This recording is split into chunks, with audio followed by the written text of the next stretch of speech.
Rape case को लेकर पूरे मुल्क में ही गुस्सा है। पूरा मुल्क गुस्से में नजर आ रहा है। जयपुर के चाकसू में लोगों ने मुजाहिरा किया और मुलजिमीन को जल्द से जल्द फांसी की सजा की मांग की। लोगों ने कहा कि देश में ऐसा कड़ा कानून बनाया जाए जिससे दरिंदों को कड़ी से कड़ी सजा दी जा सके। सुप्रीम कोर्ट से भी निवेदन करते हैं कि माननीय सुप्रीम न्यायालय, आप जब किसान पराली जलाते और इसी बीच संभल के थाना नकासा इलाके के इस्मत दरी के बाद जिंदा जलाई गई नाबालिग की लाश जब पोस्टमार्टम के बाद घर पहुंची तो कोहराम मच गया। आखिरी रसूमात में शामिल होने के लिए लोगों का हुजूम उमड़ पड़ा। हालात पर नजर रखने के लिए इंतजामिया को 5 थानों की पुलिस फोर्स गांव में तैनात करनी पड़ी। समाजवादी पार्टी के कौमी सदर अखिलेश यादव की हिदायत पर लखनऊ से सपा लीडर डॉक्टर शाली राकेश भी मुतासिरा परिवार से ताज़ियत और हमदर्दी का इजहार करने के लिए पहुंची। उन्होंने बताया कि परिवार से मिलने के लिए जल्द ही अखिलेश यादव भी आएंगे। साथ ही उन्होंने मुतासिरा परिवार के लिए माली मदद का ऐलान भी किया। बाद में इतवार को देर शाम आखिरी रसूमात अदा की गई। आपको बता दें कि नकासा थाना इलाके के एक कस्बे में नाबालिग के साथ 21 नवंबर की रात को पड़ोसी नौजवान ने रेप की वारदात को अंजाम दिया था और मुखालफत करने पर केरोसिन डालकर आग लगा दी थी। बाद में जो नाबालिग थी उसको जिला अस्पताल पहुंचाया गया था। हालत खराब होने पर उसे दिल्ली रेफर कर दिया गया। 10 दिन जिंदगी के लिए जद्दोजहद करने के बाद उसने दम तोड़ दिया। पुलिस के मुताबिक मुलजिम जीशान को गिरफ्तार कर लिया गया है और मामला फास्ट ट्रैक कोर्ट में चलाए जाने की पैरवी की जाएगी। मुलजिम जीशान पर NSA भी लगा दिया गया है।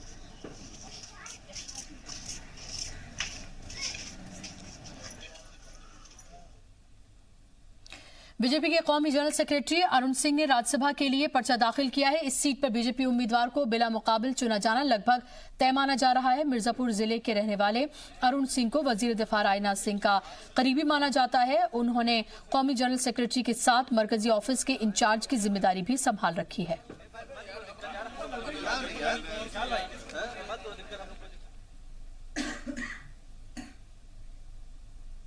खबरों में आगे बढ़ेंगे। जल्द ही उद्धव ठाकरे अपनी कैबिनेट की तौसी कर सकते हैं। तौसी से पहले ही एनसीपी ने दबाव की सियासत शुरू कर दी है। महाराष्ट्र में जल्द ही कैबिनेट तौसी की जा सकती है। महाविकास अघाड़ी के लीडर उद्धव ठाकरे ने 2 या 3 दिन में फैसले की उम्मीद जताई है। बताया जा रहा है कि इसी हफ्ते कैबिनेट की तौसी हो सकती है। सरकार में शिवसेना, एनसीपी के अलावा कांग्रेस भी शामिल होगी। कैबिनेट तौसी से पहले ही एनसीपी ने दबाव की सियासत शुरू कर दी है। एनसीपी लीडर जितेंद्र अवार्ड ने भीमा कोरेगांव में दर्ज मामलों को वापस लेने की मांग की है। जितेंद्र अवार्ड ने लिखा है, जिस तरह से आरे पेड़ कटाई मामले में आंदोलन करने वालों को छोड़ दिया है, अब पिछली सरकार ने भीमा कोरेगांव मामले में जिस तरह से झूठे केस दर्ज किए थे, तो अब हमारी सरकार उन झूठे मुकदमों को भी वापस ले। हाँ, ये अपनी सरकार है। ब्यूरो रिपोर्ट, जी मीडिया। गोवा के गवर्नर अपने एक बयान से फिर सुर्खियों में हैं। शहरी बच्चों के बाद अब गवर्नर सत्यपाल मलिक ने देश के पैसे वालों पर बेहद तीखी बयानबाजी की है। गोवा के पणजी में गवर्नर सत्यपाल मलिक ने इंटरनेशनल फिल्म फेस्टिवल के इख्तिताम तकरीब में बॉलीवुड से फौज और पुलिस के जवानों के लिए चैरिटी की अपील की। लेकिन इसी कड़ी में उन्होंने मुल्क के पैसे वालों की गैर मुल्की सनअतकारों से मवाजना करते हुए बेहद तीखे अल्फाज कहे। आपके देश में तो ऐसे ऐसे लोग हैं जिनके पास 14 मंजिल के मकान हैं।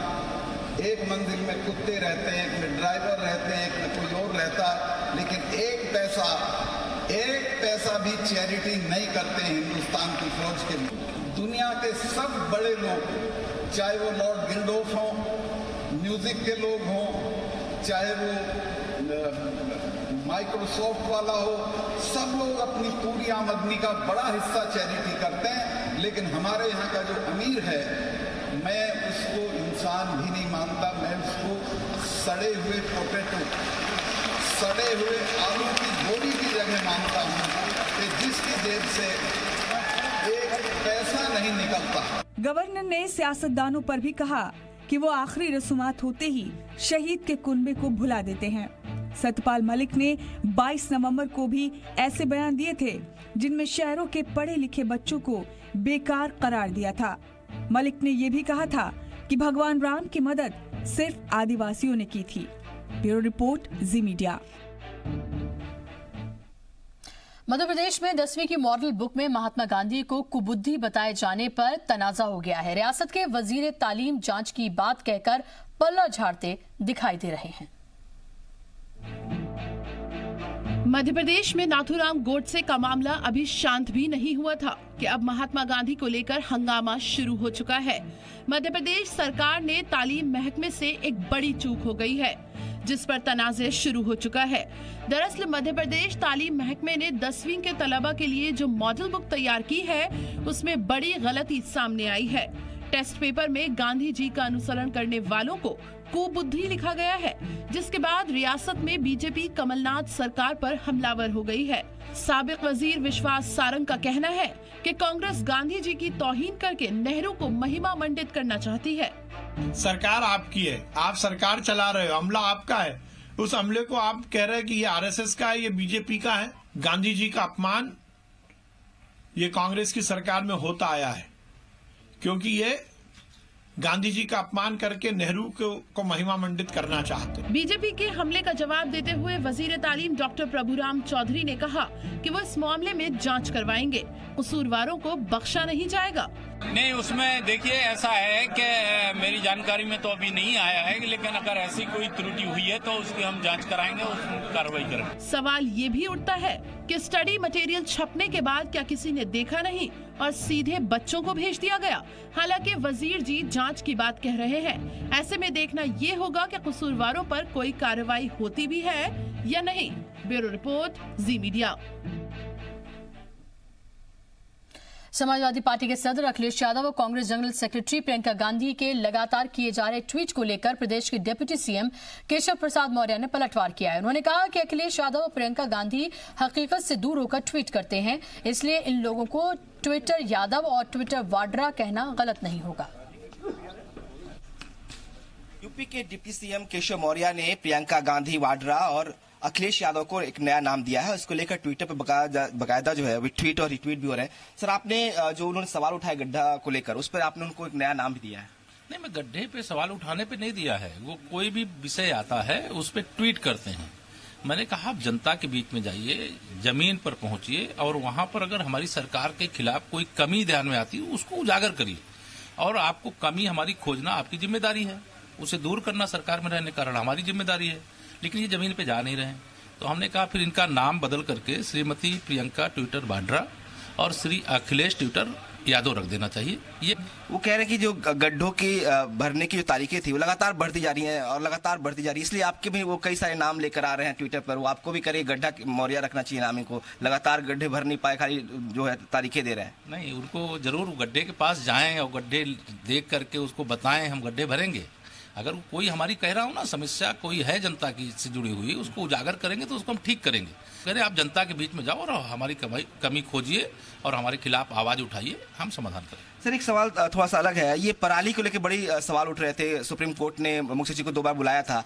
अब मुख्य सचिव ने कल 26 जिलों के डीएम को और आज 26 जिलों के एसएसपी को नोटिस किया। आपको लग रहा है कि बड़ी समस्या है जिसको इस तरह से कंट्रोल किया जा सकता है क्या? नोटिस देखिए, ये एक सरकार के नाते भी समाज के नाते भी एक बड़ी समस्या है और समाज से भी और किसान से भी अपील हम करते हैं। सरकार तो चाहती है कि पराली जलाने के कारण से प्रदूषण ना फैले और उसका रास्ता निकालने की व्यवस्था है।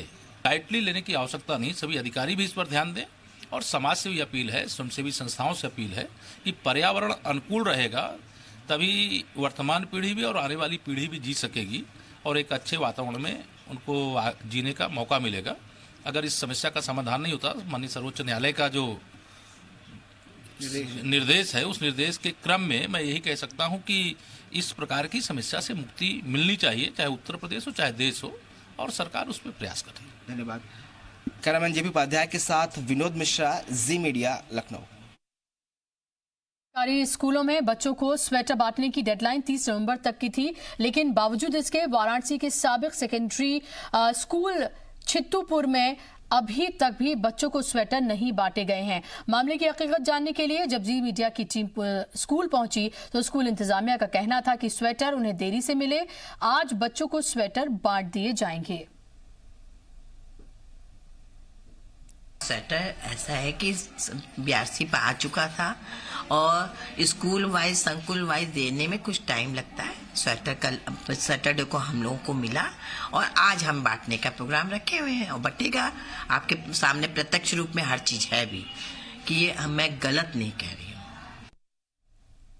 दिसंबर महीने का 2 तारीख है और स्वेटर बांटने की आखिरी तारीख 30 नवंबर थी। अभी हम प्राथमिक व पूर्व माध्यमिक विद्यालय चित्रपुर में मौजूद हैं, जहां पर हमने देखा कि अभी तक स्वेटर नहीं बांटा गया है। ये हाल वाराणसी के कई स्कूलों का है, जहां पर यह कहा जा रहा है कि स्वेटर हमें लेट से मिला है, इस कारण से अभी तक हम बच्चों को स्वेटर बांट नहीं पाए।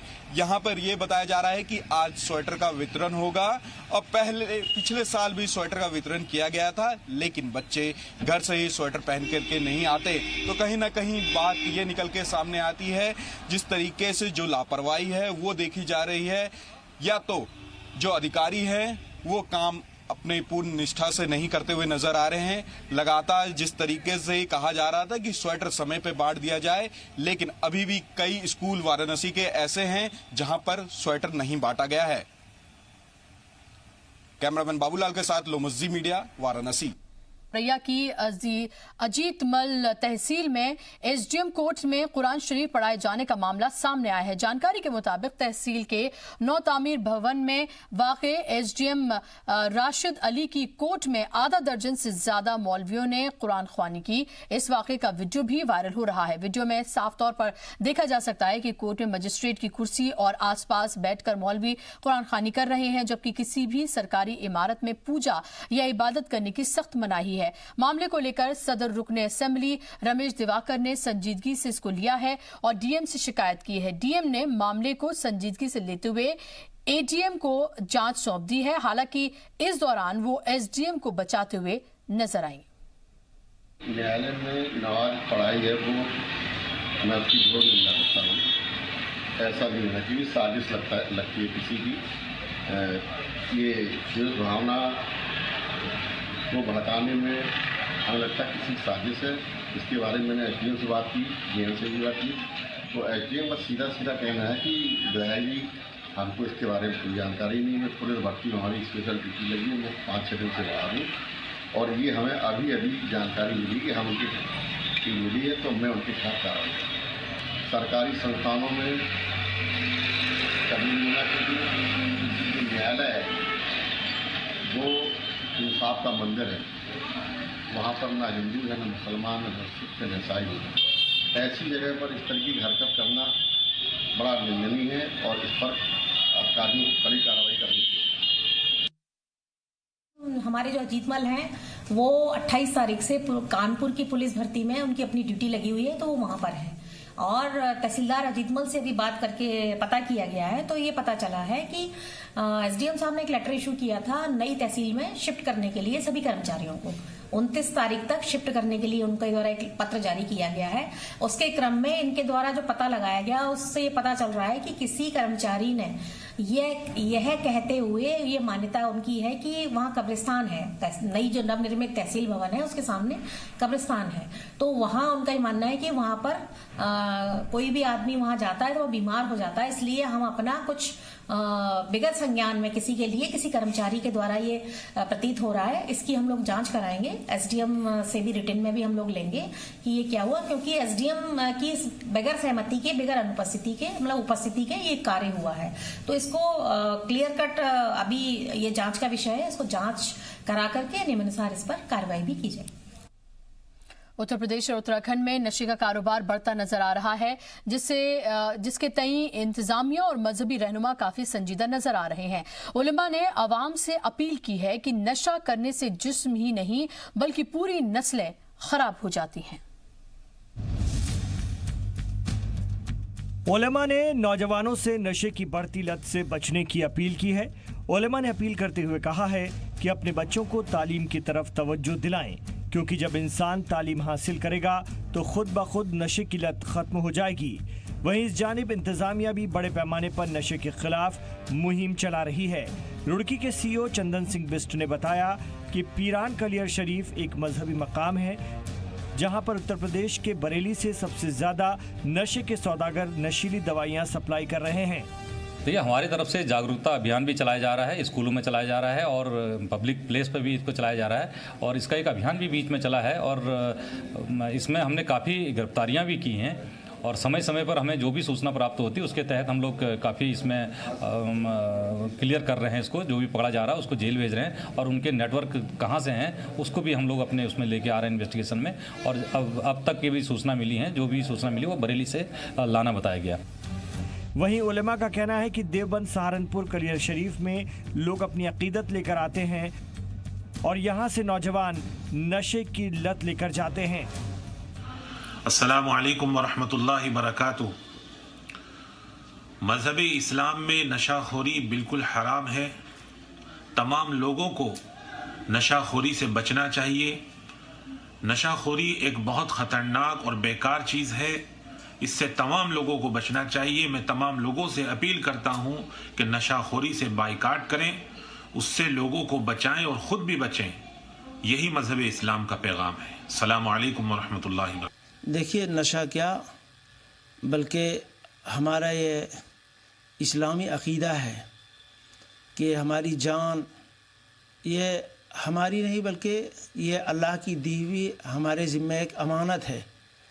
यही वजह है कि हम अपने किसी भी अज़्व के ख़ुद मालिक नहीं हैं। तो ये हमारी जान है, हमारी सेहत है, या हम पर एक बाप होने के नाते और सरपरस्त होने के नाते ये जो बच्चे हैं हमारी, ये हमारी अमानत में बच्चे हैं। तो हमारी ये ज़िम्मेदारी बनती है कि ख़ुद अपनी सेहत, अपने माल, जान की हिफाजत करें, इसी तरीके से बच्चों की तरबियत।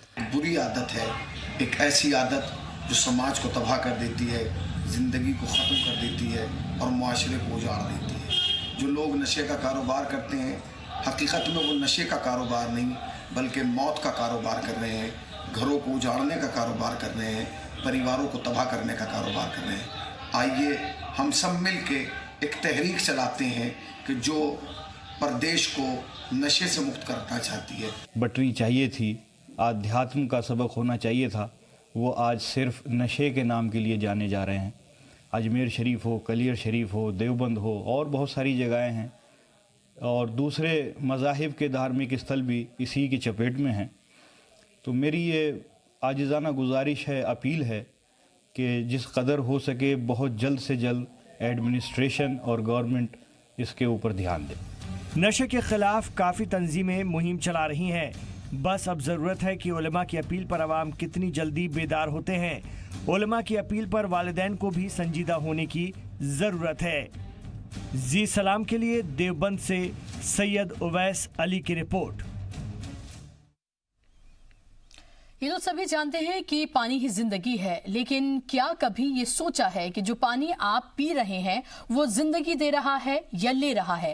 खास तौर से देही इलाकों में सेहत का खराब मयार आबी आलूदगी की ही देन है। ज्यादातर बीमारियां गंदे पानी से होती हैं, मगर अब साइंसदानों का दावा है कि गंदे पानी की टेंशन भूल जाइए। चलते फिरते कभी भी कहीं भी अब आप बेहिचक कोई भी पानी पी सकते हैं। और ये कैसे होगा, इस रिपोर्ट में देखिए।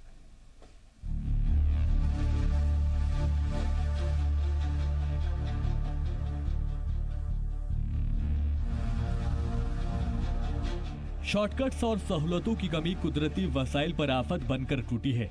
नतीजा, कुदरत ने आलूदगी वाला ऐसा रिवर्स गियर लगाया, एक एक सांस की कीमत चुकानी पड़ रही है। पानी के एक एक घूंट ने हलक में हाहाकार मचाया हुआ है। लिहाजा अब साइंस भी उल्टे पैर लौट रही है।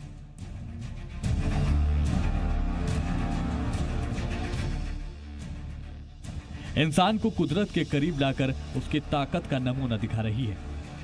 ये ऐसा वाटर फिल्टर है जो इंसान को साफ पानी देंगे, वो भी बिना किसी साइड इफेक्ट की। इन फिल्टर को बनाने वाले और रिसर्च करने वाले साइंसदानों का दावा है कि इन फिल्टर्स के जरिए आप खतरनाक से खतरनाक लेवल का आलूदा पानी भी बेफिक्र होकर पी सकते हैं, क्योंकि ये बैम्बू फाइबर यानी बांस और लेंटाना ग्रास यानी कुरी घास से बने हैं, जो एंटीबैक्टीरियल होता है। ये filter pesticide, radio active particle और भारी धातु को आसानी से अलग कर आपको साफ पानी देते हैं। उसका मेन टारगेट है कि हम 200 जो वाटर इम्प्योरिटीज़ हैं उसको हम क्लेम करते हैं कि हम प्योर करते हैं। बहुत सारे फिल्टर्स मार्केट में अवेलेबल होते हैं, कुछ पैथोजन क्लियर कर रहे हैं, कुछ और इम्प्योरिटीज क्लियर कर रहे हैं, बैक्टीरिया वायरस क्लियर कर रहे हैं, पर ऐसे फिल्टर्स मिलते नहीं हैं जो ये क्लेम कर सके कि हमने हार्ड मेटल्स, आर्सेनिक, फ्लोराइड इनको क्लेम किया है। हमारे पास टेस्ट रिपोर्ट्स अवेलेबल हैं और आपको हमने डेमोस्ट्रेशन भी किया है इस फिल्टर का, और हम इसको इस कॉस्ट पे पूरा क्लीन करके आप वाटर पिला सकते हैं। Gravity based water filter, portable pocket filter, spray tube and alkyne filter, inline filter, ये वो फिल्टर हैं जो ऐसे वक्त में आपके काम आ सकते हैं जहां आपको पीने के पानी के लिए जद्दोजहद करना पड़ रहा हो। इन फिल्टर की कीमत बाजार में 100 रुपए से लेकर 5,000 रुपए तक आएगी। विजन कंपनी का ये है कि पीने पर सबका अधिकार है, दबा के पियो पानी, जहां नाला दिखे वहां से पियो पानी। एक 100 रुपए से लेकर के 5,000 तक के फिल्टर में लॉन्च किए हैं। आम आदमी की जेब में हमने पॉकेट फिल्टर लॉन्च किया हुआ है, जेब में लेके जाओ, जहां दिखता है पानी पियो।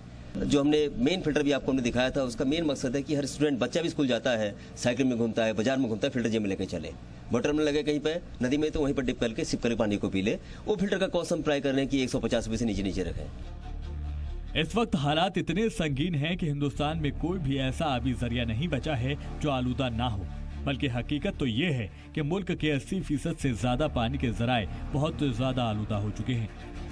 शहरी इलाकों में नदियों, तालाबों, नहरों, कुओं और झील के पानी का इस्तेमाल घरेलू और इंडस्ट्रियल जरूरियात के लिए होता है। ज्यादातर मामलों में पानी का ट्रीटमेंट अच्छे से नहीं होता, लेकिन साइंसदानों का दावा है कि इस मुसीबत से बचा जा सकता है। इंजीनियर के मुताबिक फिल्टर बैम्बू फैब्रिक के बने होने की वजह से फिल्टर पहले फेज में बैक्टीरिया को साफ कर देता है और दूसरे फेज में भारी धातुओं को। इसीलिए पानी के आलूदा होने का इम्कान 1% भी नहीं रह जाता। हम लोग जो डिजाइन किए वो बैम्बो फैब्रिक से डिजाइन किए, और बैम्बो का आप खुद का एक देखिएगा, अपना खुद की एक प्रॉपर्टी होती है, anti bacterial, anti static, anti pathogen. तो इसकी वजह से हमारा जो लेयर है ना, वो डायरेक्टली पहले स्टेज में बैक्टीरिया को फिल्टर करता है, दूसरे स्टेज में जितने स्मेल, ऑर्डर, हैवी मेटल्स हैं सबको ब्लॉक करके प्योर वाटर 2 स्टेज फिल्ट्रेशन में देता है। पूरे मुल्क में इस वक्त आबी आलूदगी का मसला तेजी से सामने आ रहा है, जिसका नतीजा ये है कि हर दूसरे घर में आरओ लगा हुआ है, मगर आरओ को लेकर भी कई तरह के सवाल सामने आते रहे हैं। ऐसे में कम कीमत और अपने साथ में आसानी से लेकर चल सकने वाले ये फिल्टर काफी मददगार साबित हो सकते हैं। ब्यूरो रिपोर्ट, जी मीडिया। शुमाल मशरकी मानसून की वजह से तमिलनाडु में शदीद बारिश हो रही है। बारिश की वजह से अब तक 5 लोगों की मौत हो चुकी है। शुमाल मशरकी मानसून के चलते तमिलनाडु के कई हिस्सों और पौंडीचेरी में पिछले 24 घंटों में शदीद बारिश हुई है। इससे दोनों रियासतों में आम जिंदगी बुरी तरह से मुतासिर हुई है। चेन्नई में कई जगह पर वाटर लॉगिंग के चलते लोगों को परेशानी का सामना करना पड़ा। आज भी पौंडीचेरी और तमिलनाडु के कई जिलों के स्कूल्स में छुट्टी कर दी गई है। महकमा मौसमियात ने अगले 2 दिन में और बारिश होने की आशंका जताई है।